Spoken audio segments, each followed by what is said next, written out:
Hello and welcome to Israel Hayom studio. We are joined by Princella Smith, a writer in Israel Hayom newspaper. Thank you for joining us. Thank you for having me. Our topic today will be a media coverage of terrorist attacks.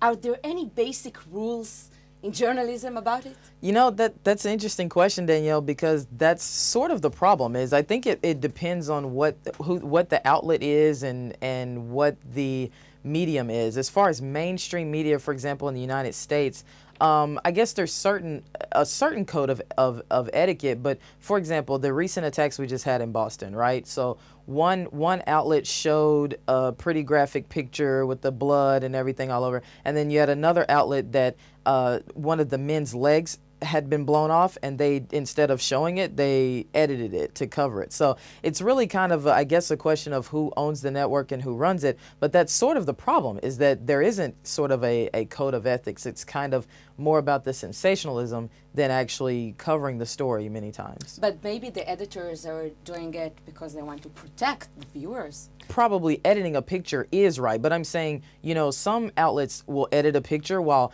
others want to show everything. Others want to have people running onto the scene and screaming, there's blood everywhere and there's people screaming everywhere. And you have to wonder, how useful is that really to the public? How useful is it to show graphic pictures of people that are hurting or screaming? And I understand news is news, but you know, you're feeding into the terrorists' hands when you do that. So the media has to understand that they are a very powerful medium, especially nowadays, and especially when you don't just show something on TV one time, it's multiple times. Why? Because you put it on YouTube, you put it on Facebook, you send the link out. So it kind of depends, I guess, on that news station and what those leaders tell them to do, and that's actually kind of dangerous. You started talking about the new media, about the Facebook, you know, the Twitter. A good example maybe for the power of the new media will be what happened in Boston.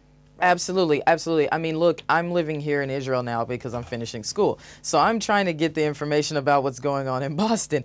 And I mean, I saw everything on Twitter from it's a white man that's a racist to it's a disgruntled conservative right-winger, which of course we now know not to be true. And there were so many false reports about who it was and what happened that, again, that becomes dangerous. And that's, again, what the terrorists like. They want people going nuts and going crazy, tweeting out all kinds of things. And here's the bad thing about this, Danielle, is some of the mainstream media who are supposed to be reputable, respectable outlets were repeating some things that other people were tweeting out. Thank you very much, Princella Smith. Pleasure to be here.